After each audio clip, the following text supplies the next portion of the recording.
my next anime review, I am doing Monogatari series Off and Monster Season. This series is done by Studio Shaft and it is rated TVMA. This series is officially wrapped up with a total of 14 episodes and it has a total count of 4 arcs.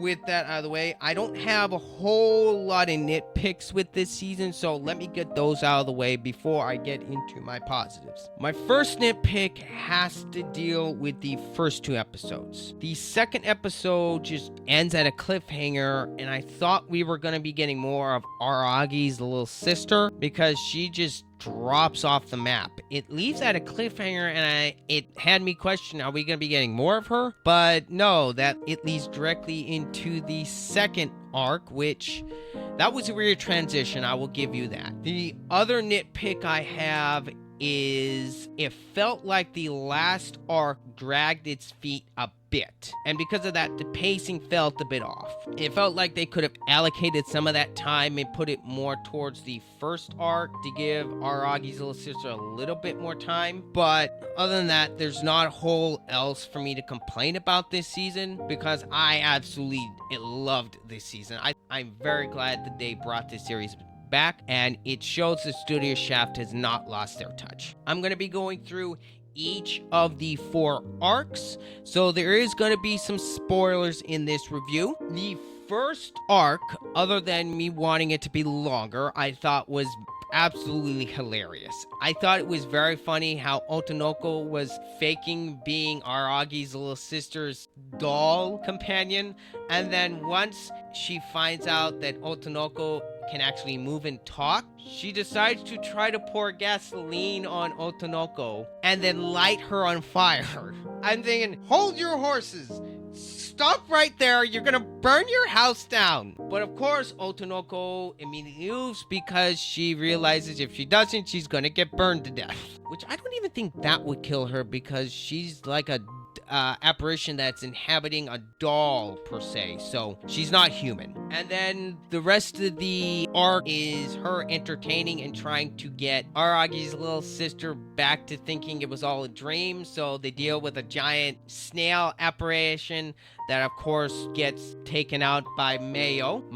I'm sorry, it's hard for me to pronounce her last name. And then once that's taken care of, we then find out by her own mission she is no longer a snail. She's basically the watchful eye, like a small godhead over that whole city, putting a barrier around it to protect it from dangerous apparitions. So I thought that development of her character was pretty neat, and it was really sad when we left her off last time in one of the previous arcs, and I was very glad that they made some headway with her in that department. And then that leads directly into the second arc, which contains a total of 4 episodes. This one is dealing with Nadeko and her trying to make a manga and do something she really enjoys. I will say the character progression with her was fantastic. She's had some excellent character growth, and it really shows in these 4 episodes.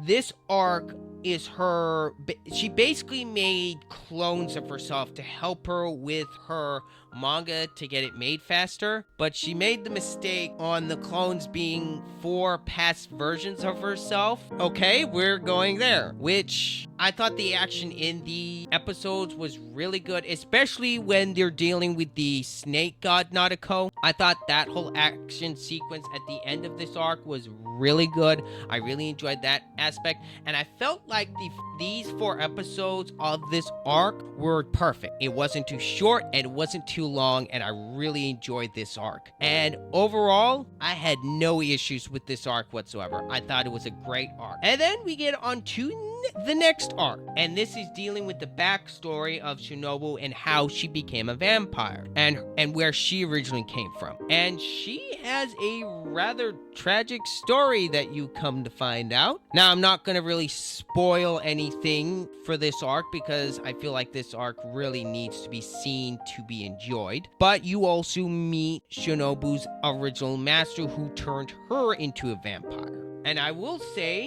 The little intro, 15-minute intro to this arc, I thought was really nice storybook introduction, telling the backstory where Shinobu came from and where she ended up and what was going on with her. And then the next 2 episodes, mind you, are her dealing with and then becoming a vampire. So I thought that arc was nice and short and overall very enjoyable, and some backstory I didn't think we would ever get. Now the 4th and final arc is the longest one at a total of 6 episodes. Like I said before in my negatives, I felt like this arc was a tad too long. Now, with that being said, this is still a great arc. Now, Aragi comes back for this arc, which was nice to see him again. I was not expecting to see him in this season. This arc revolves around him, Shinobu, and Gon trying to figure out why girls from the basketball team at the high school are being mummified. So there is a mystery at play here. And I thought they handled the mystery pretty well. And then once it slowly comes into play and they start putting all the pieces down, it's like,